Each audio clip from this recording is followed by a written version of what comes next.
की अध्यक्षता कर रहे सभी का आभार हेतु मैं चाहूँगा कि हमारे संस्थापक अध्यक्ष माननीय धर्मप्रकाश भारती साहब आप आएँ और आभार स्वरूप हमें संबोधित करेंगे। आदरणीय अध्यक्ष महोदय। सोनमानी साहब, हाँ जी। मेरा निवेदन है माननीय बादल सिंह बौद्ध साहब को बुलवा दो। जी, जी, जो जैसा आदेश है साहब। चलिए, चलिए हमारे संस्थापक अध्यक्ष महोदय का एक सुझाव है कि हम अपने कार्यकारी अध्यक्ष आदरणीय बादल सिंह बौद्ध साहब को हम लोग आज के कार्यक्रम के समापन आभार स्वरूप में हम उनके शब्दों का जो है श्रवण करेंगे।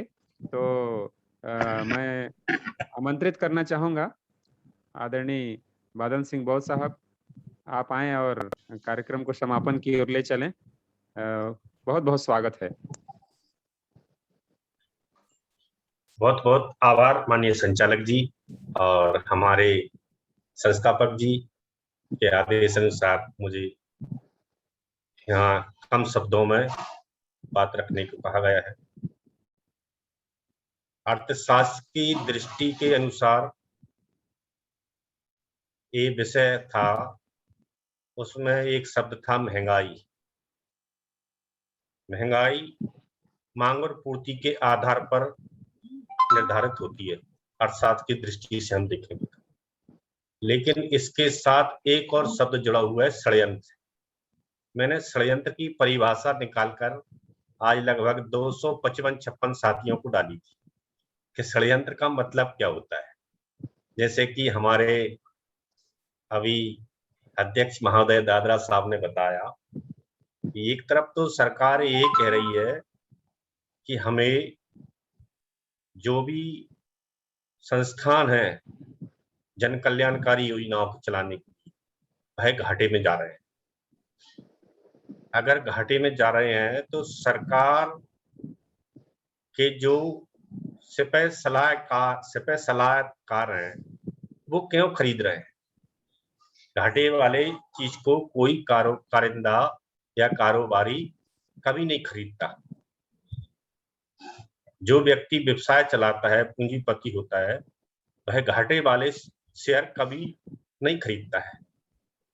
तो षड्यंत्र की परिभाषा ये कहती है कि जब अच्छे कार्य को गलत तरीकों से दो या दो से अधिक लोग या एक समूह मिलकर करते हैं और दिखाई ऐसा देता है कि ये कल्याणकारी बात है, इनसे लोकतंत्र को और लोकतंत्र में रहने वाले नागरिकों को बहुत फायदा होगा, लेकिन उससे नुकसान ही निकल के आता है। षड्यंत्र की एक ये भी परिभाषा है। दिखाई तो ऐसा देगा कि इसमें बहुत कुछ अच्छा होने वाला है।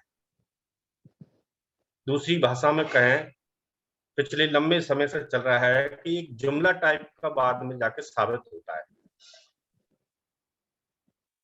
जो देश के नागरिक हैं, इनका कल्याण होना चाहिए, उनका कल्याण ना होकर, जैसे कि हम 2014 के फ्लैशबैक में जाकर सरकार की कंडीशन देखते हैं, डीजल की कीमतें देखते हैं, पेट्रोल की कीमतें देखते हैं, इंडियन गैस की कीमत देखते हैं और अन्य संसाधनों की कीमत देखते हैं, तो उनसे लेके आज तक 2.5 गुनी कीमतें और 3 गुनी कीमतें पहुंच चुकी हैं।